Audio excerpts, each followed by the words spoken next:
नमस्कार, welcome to video गुरु। एक बार फिर से स्वागत है आपका वीडियो गुरु पे। और आज वीडियो गुरु में आपके सामने फिर से बात करेंगे दोस्त मेरे फिजिक्स में। फिजिक्स यानी जैसा कि आप लोग देखे होंगे पिछला जो 2 लेक्चर लगा होगा फिजिक्स में, पहला था यूनिट्स एंड मेजरमेंट और दूसरा क्या था, न्यूटन्स लॉ। तो अब उसी के अगला क्रम की बात करें, उसी के आगे बात करें न्यूटन्स लॉ ऑफ ग्रेविटेशन यानी न्यूटन के गुरुत्वाकर्षण के सिद्धांत। यानी न्यूटन ने गुरुत्वाकर्षण का सिद्धांत दिया। आपको पता है कि वो एक पेड़ के नीचे बैठे हुए थे, सेब के पेड़ के नीचे, और एक सेब गिरता है नीचे। तो वो सोचते हैं यार ये नीचे क्यों गिरा, ऊपर क्यों नहीं गया।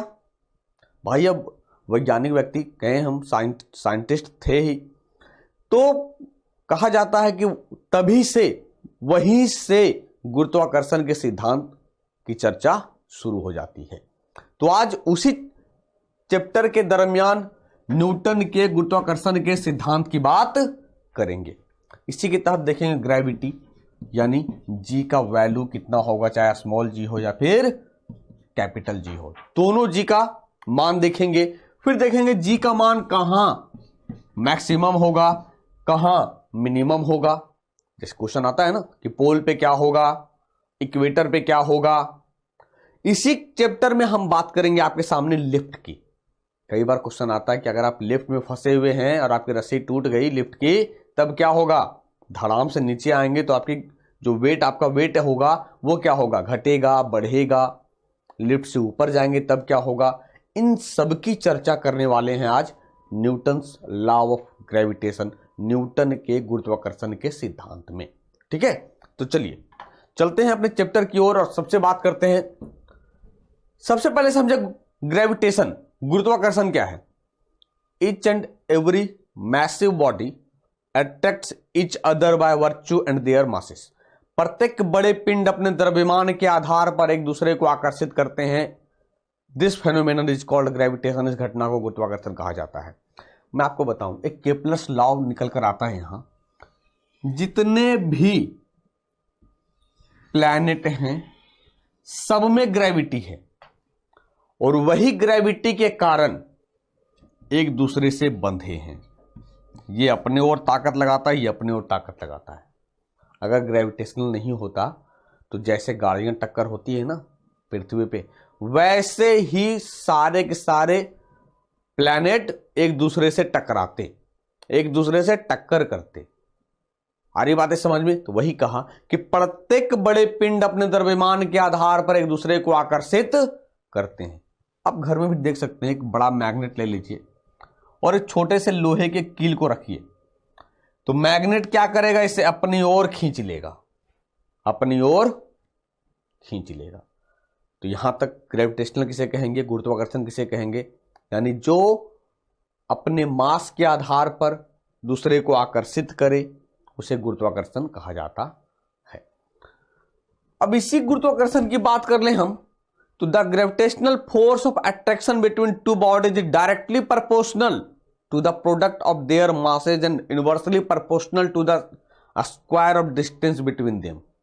दो पिंडों के बीच कार्य करने वाला आकर्षण बल उन कणों के गुणनफल के अनुक्रमानुपाती या कहें समानुपाती तथा उनके बीच की दूरी का वर्ग का व्युत्क्रमानुपाती होगा।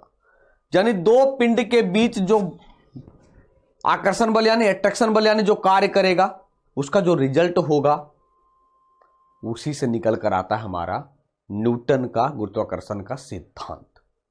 अब इसी के आगे बात करें ग्रेविटी की, तो ग्रेविटी क्या होगा। देखिए कभी कभार रहता है सर ग्रेविटेशनल फोर्स की हम बात करें तो जी बराबर ग्रेविटेशनल फोर्स की बात करें तो जी m1 m2 bye R square. अभी जो कहा ना कि जो प्रोपोर्शनल होगा, जहां जी क्या है, एक ग्रेविटेशनल कांस्टेंट है, गुरुत्वाकर्षण नियतांक है, जिसका मान क्या होगा, यानी अगर कैपिटल जी की बात करें तो ये वैल्यू, स्मॉल जी की बात करेंगे तो 9.8 मीटर पर सेकेंड स्क्वायर होगा, यानी 6.67 into 10 to the power -11 newton metre square पर केजी स्क्वायर। ये बड़े जी की वैल्यू हो गई है। तो जहां आप सोच रहे हो सर m1 m2 क्या है, r क्या है, सर r होगा रेडियस ऑफ अर्थ, पृथ्वी की त्रिज्या, m से मास निकल कर आ गया। अब देख ले, तो m1 and m2 the mass of two bodies, क्या कहा, दो बॉडी के बीच जो अट्रैक्शन लगेगा, तो m1 और m2 दो निकायों, दो पिंडों का द्रव्यमान है और r उनके बीच की दूरी है, r उनके बीच की दूरी है। Gravitational force is a central as well as conservative force, गुरुत्वाकर्षण बल एक केंद्रीय और संरक्षित बल के रूप में कार्य करता है, संरक्षित बल के रूप में कार्य करता है। तो अगर एग्जाम में रहे कि gravitational force is a, option number 1 केंद्रीय बल, संरक्षित बल क्या होगा भैया, बोथ होगा, दोनों होगा। गुरुत्वाकर्षण बल क्या होगा, केंद्रीय बल भी होगा और कंजर्वेटिव बल भी होगा, संरक्षित बल भी होगा। अब इसी से निकल कर आता है गुरुत्व। गुरुत्व क्या है, पृथ्वी गुरुत्वाकर्षण बल के कारण ही अपने ओर किसी को खींचती है। गुरुत्व क्या है, the gravitational force of earth is called gravity, पृथ्वी के गुरुत्वाकर्षण बल को गुरुत्व कहा जाता है। अर्थात कह सकते हैं गुरुत्वाकर्षण बल वह बल है जिसके द्वारा पृथ्वी किसी पिंड को अपने केंद्र की ओर खींचती है। वही कहा कि न्यूटन साहब एक पेड़ के नीचे बैठते हैं और सेब गिरता है, तब वो कहते हैं कि भैया सेब नीचे क्यों गिरा, ऊपर क्यों नहीं गया। तो वो क्या है कि अर्थ के द्वारा जो ग्रेविटेशनल फोर्स लगाया गया उस बल को हम ग्रेविटी कहते हैं, जो 9.8 मीटर पर सेकेंड स्क्वायर होगा। तो क्या जी का वैल्यू इक्वल होगा पोल पर, इक्वेटर पर? यही आपके एग्जाम में क्वेश्चंस पूछे जाते हैं। The acceleration produced in a body due to the gravitational force pull to the earth is called acceleration due to gravity. पृथ्वी के गुरुत्वाकर्षण बल के खिंचाव के कारण, अब खींचेगा तो जैसे ही खींचेगा वो जो पिंड है, ऑब्जेक्ट है, उसमें कोई ना कोई त्वरण तो प्रोड्यूस करेगा, करेगा ना। किस गति से खींचा जा रहा है उसी को हम गुरुत्वीय त्वरण कहते हैं। उसी को क्या कहते हैं कि एक्सेलरेशन ड्यू टू ग्रेविटी, यानी G is equal to G M by R square. तो m क्या हो गया, जैसे कि आपको पता है mass of the earth, r क्या हो गया, रेडियस ऑफ द अर्थ, और g हो गया ग्रेविटेशनल फोर्स। ठीक है, यहां तक कोई कंफ्यूजन नहीं होनी चाहिए, क्लियर है ना। समझना, डेफिनेशन भी समझना, और कभी कभी कुछ नहीं रहेगा, small g is equal to G M by R square, G1 m1 by R square, मतलब अलग अलग तरीके से ऑप्शन बना के आपको कंफ्यूज करता है सेटर। ठीक है, देखिए अब कहा स्मॉल जी का वैल्यू क्या होगा, द वैल्यू ऑफ ग्रेविटी, जिसे हम डिनोट करते हैं स्मॉल जी से। गुरुत्व को कैसे डिनोट करेंगे स्मॉल जी से, तो गुरुत्व जिसे जी के रूप में दर्शाया जाता है कि मान में अलग अलग स्थानों में थोड़ा बदलाव होता है, लेकिन पृथ्वी की सतह पे जहां हम निवास करते हैं उसका मान होगा 9.8 मीटर पर सेकेंड स्क्वायर। जी का वैल्यू कितना होगा, 9.8 मीटर पर सेकेंड स्क्वायर, यानी कह सकते हैं कि गुरुत्व के मान में अलग अलग स्थानों में थोड़ा बदलाव होता है, लेकिन पृथ्वी की सतह पर इसका मान हमेशा ऑलवेज क्या होगा, 9.8 मीटर पर सेकेंड स्क्वायर होगा। तो यही देखना है हमें कि ये चेंजेस कहां होता है, चेंजेस कहां होगा, इक्वेटर पे क्या होगा, पोल पे क्या होगा, यहां पोल पे क्या होगा, नॉर्थ पोल या साउथ पोल की बात करें। देखिए तो सर ये जो ग्रेविटी है ये डिपेंड किस पे करेगा, क्या पृथ्वी के आकार पे करेगा, पृथ्वी के शेप पे करेगा, मास पे करेगा, इस सब की चर्चा करेंगे इसी चैप्टर में। पहले हम देख लें the shape of the earth, पृथ्वी का आकार कैसा है, जस्ट लाइक ज्वाइड कहें या ऑरेंज शेप में। अर्थ shape also affect the value of acceleration due to gravity, that's why G is maximum at poles and minimum at the equator। पृथ्वी का आकार गुरुत्व के कारण त्वरण के मान को भी प्रभावित करेगा, यही कारण कहा जाता है कि G का मान हमेशा, पृथ्वी के G का मान हमेशा पोल पर अधिक होगा, पोल पर अधिक होगा, वो भी नॉर्थ पोल पे ज्यादा और साउथ पोल पे कम, और इक्वेटर पे कम होगा। तो जी ध्रुवों पर अधिकतम और भूमध्य रेखा पर न्यूनतम होता है। जी पोल पर मैक्सिमम और इक्वेटर पर मिनिमम होगा।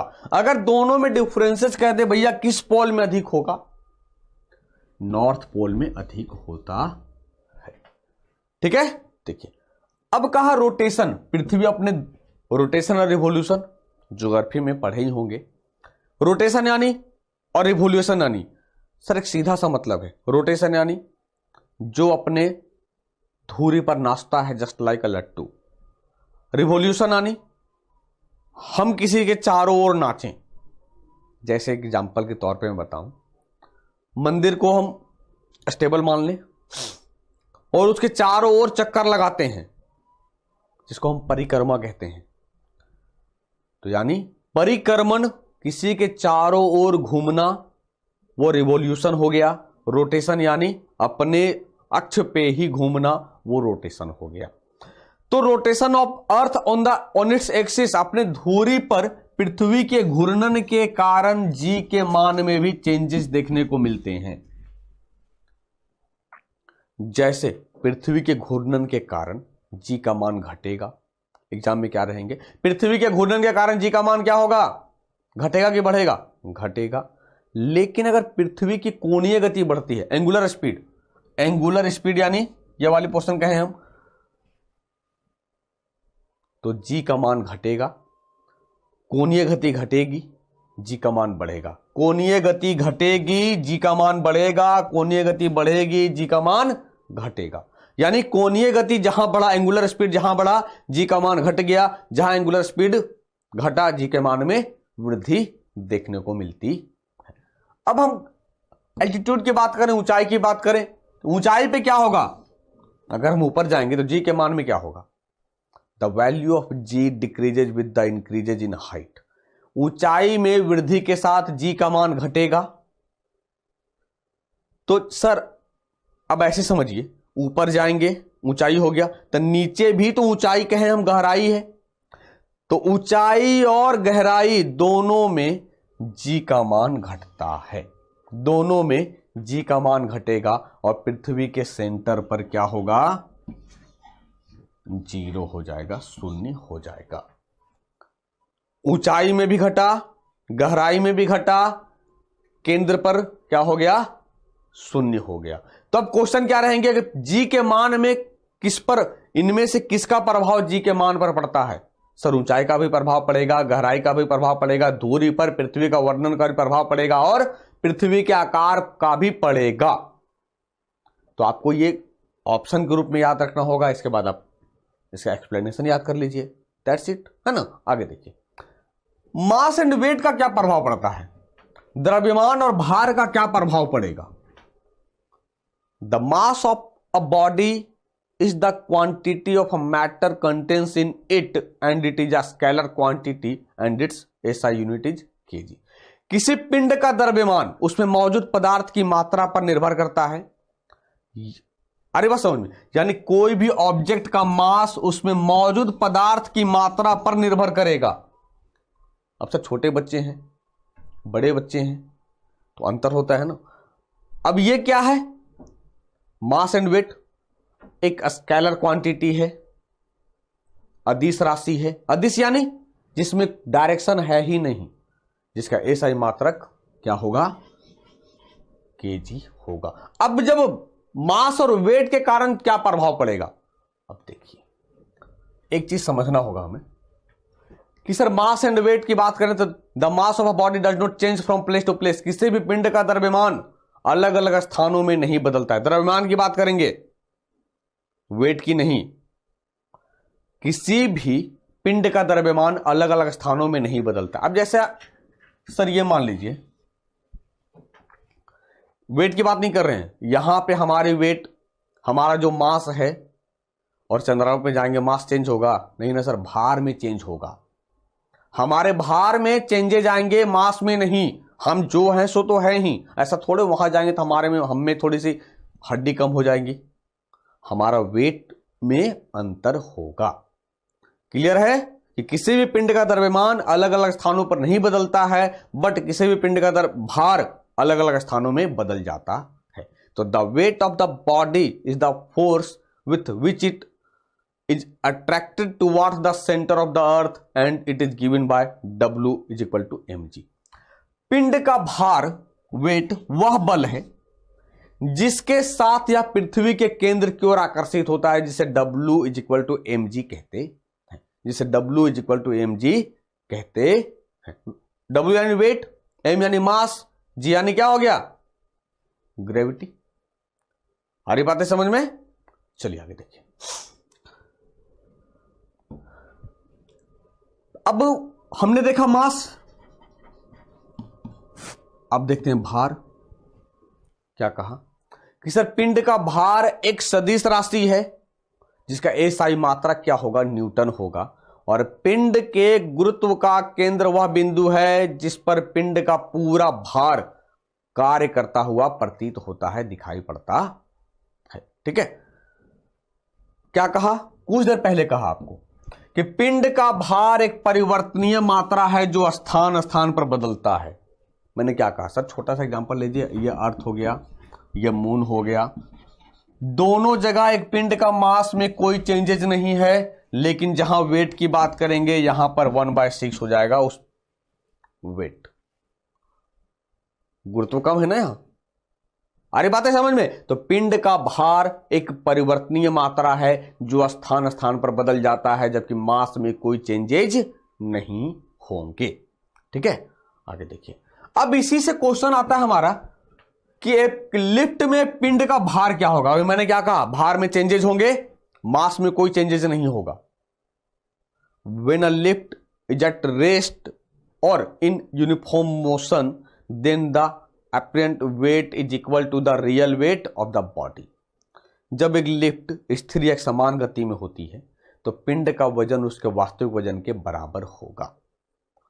स्थिर है, चल ही नहीं रहा है, या एक समान गति में है तो उसके वास्तविक वजन के बराबर होगा, लेकिन जैसे ही ऊपर जाएगा नीचे आएगा उसके वेट में चेंजेस होने शुरू हो जाएंगे, मास में कोई चेंजेस नहीं होगा।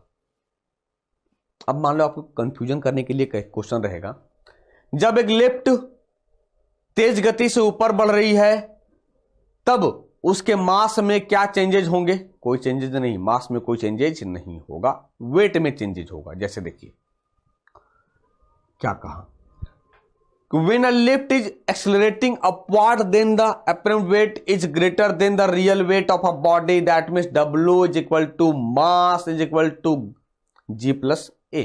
एक्सीलरेशन जुड़ गया। जब एक लिफ्ट ऊपर की ओर बढ़ रहा है तो पिंड का वजन उसके वास्तविक वजन से अधिक होता है। सर याद रखने के लिए समझिए ना सर, ऊपर हम जाएंगे तो ताकत लगेगा ना पिंड को ले जाने के लिए, लिफ्ट को ताकत लगेगा ना, तब क्या होगा, उसके वास्तविक वजन अगर 50 kg किसी का वजन है तो ये फील होगा लिफ्ट को कि 70 kg है फॉर एग्जाम्पल। तो भार में चेंजेस हुआ, तो जब एक लिफ्ट ऊपर की ओर बढ़ रहा है तो पिंड का वजन उसके वास्तविक वजन से अधिक प्रतीत होगा, that means W is equal to mg plus A। ठीक है, अब जब नीचे की ओर आएंगे तब क्या होगा, देखिए, when a lift is accelerating downward then the apparent weight of the body is less than the real weight of the body। जब एक लिफ्ट नीचे की ओर बढ़ेगी तो पिंड का वजन उसके वास्तविक वजन से कम होगा। आप लोग भी कभी लिफ्ट से ऊपर नीचे गए होंगे तो देखे होंगे। अब जब ताकत कम लगेगा, एकदम जीरो वाला कॉन्सेप्ट समझिए, एकदम ज्यादा दिमाग लगाना नहीं है। अब हम नीचे जाएंगे तो भाई ताकत कम लगेगा ना। जब हम पानी जब खींचते हैं किसी को ताकत ज्यादा लगता है, जब हम पानी खींचने के लिए किसी को रस्सी और बाल्टी को नीचे डालते हैं ताकत कम लगता है। तो बस वही कॉन्सेप्ट है कि जब एक लिफ्ट नीचे की ओर बढ़ रही होती है तो पिंड का वजन उसके वास्तविक वजन से कैसा प्रतीत होगा, कम प्रतीत होगा, यानी W is equal to M और G माइनस A एक्सीलरेशन। ठीक है, देखिए, when the lift is falling freely, अगर फ्री छोड़ दिया जाए एकदम स्वतंत्र रूप से, एकदम जैसे मान लीजिए लिफ्ट नीचे आ रहा है तो भैया कोई ना कोई गति से तो आ रहा है, लेकिन एकदम तोड़ दो रस्सी, जाओ नीचे चले जाओ। तो जब लिफ्ट गुरुत्व के अंतर्गत स्वतंत्र रूप से गिर रही होती है तो पिंड का शून्य क्या होगा, जीरो हो जाएगा, यानी कोई ग्रेविटी लगेगी ही नहीं, कह सकते हैं हम। ग्रेविटी के अंतर्गत जी माइनस जी, यानी तब क्या होगा, वेट का जो वेट होगा उसका जीरो के बराबर हो जाएगा। ठीक है, अब इसी में से थोड़ा सा हम देखते हैं। कई बच्चे सोच रहे होंगे सर हमने न्यूटन्स लॉ देख लिया, तो क्वांटिटी से क्वेश्चन आते हैं कि अदिश राशि कौन सा है, सदिश राशि कौन सा है। तो इसी में से मैं आपको बता दूं कि स्केलर क्वांटिटीज और फिर वेक्टर क्वांटिटीज। स्केलर क्वांटिटी क्या है और वेक्टर क्वांटिटी क्या है? वैसी भौतिक मात्राएं जिनमें केवल परिमाण होगा, कोई डायरेक्शन नहीं। सर ऐसे समझिए हिंदी में और बेटर तरीके से, अदिश यानी बिना दिशा का, सदिश यानी जिसमें दिशा डायरेक्शन मौजूद है, सदिश जिसमें दिशा मौजूद है, यानी वे भौतिक मात्राएं जिनमें केवल परिमाण होगा, दिशा नहीं, क्या कहलाई जाएगी? स्केलर क्वांटिटी, अदिश राशि कही जाएंगी। आपके एग्जाम हॉल में कभी भी सर इसका डिफिनेशन नहीं पूछता है, बेसिकली पूछेगा क्या? एग्जाम्पल, मास द्रव्यमान पता चल रहा है कौन डायरेक्शन में जाएगा, स्पीड पता चल रहा है कौन डायरेक्शन, किसी भी डायरेक्शन में। मान लिया एक लट्टू को घुमाया मैंने, लट्टू घूम रही है, कौन से डायरेक्शन में, कैसे पता चल रहा है? वॉल्यूम, आयतन, वर्क, हम कार्य कर रहे हैं कौन से डायरेक्शन में? टाइम, समय, पावर और energy. There are examples of scalar quantity. ये सब उदाहरण अदिश राशि के हैं। नेक्स्ट कहा वेक्टर, सदिश राशि। दोज फिजिकल क्वांटिटीज, वैसी भौतिक मात्राएं जिनमें परिमाण, मैग्नीट्यूड और डायरेक्शन बोथ होगा, मैग्नीट्यूड और डायरेक्शन बोथ होगा। जहां डायरेक्शन हुआ सदिश हो गया, और ट्रिंगल नियम का पालन करते हैं, सदिश राशि कहलाती हैं। तो इसका एक उदाहरण देख लेते हैं कौन कौन सा है। एग्जांपल की बात करेंगे, देखिए डिस्प्लेसमेंट, डिस्प्लेसमेंट ये क्या हो गया? विस्थापन, सदिश राशि। वेलोसिटी, वेग, किस वेग से गाड़ियां चल रही है, कहीं ना कहीं डायरेक्शन में चल रहा होगा तभी तो वेलोसिटी निकालेंगे। फोर्स, बल, यानी रिजल्ट भी निकलेगा, परिमाण भी होगा, और किस डायरेक्शन में बल लगा रहे हैं। मोमेंटम, संवेग, आघूर्ण। There are examples of vector quantity. ये सब सदिश राशि के उदाहरण हैं। तो हमने इस चैप्टर में क्या देखा? ग्रेविटेशनल फोर्स देखा, जी का मान देखा कि जी का मान पोल पे कितना कहां होगा, इक्वेटर पे कहां होगा। लिफ्ट में ऊपर नीचे जाएंगे तो उसमें मौजूद जितने भी ऑब्जेक्ट हैं उसके वेट में क्या चेंजेज आएंगे, वेट में चेंजेज, मास में नहीं। फिर देखा स्केलर, वेक्टर। तो यकीनन इस चैप्टर से आपके कॉन्सेप्ट भी बने होंगे और आने वाले समय में आपके एग्जाम के लिए प्रॉफिट भी होगा। तो फिर ये लेक्चर यहीं तक, मिलेंगे फिर से फिजिक्स में कुछ और लेक्चर को लेके। तब तक के लिए धन्यवाद।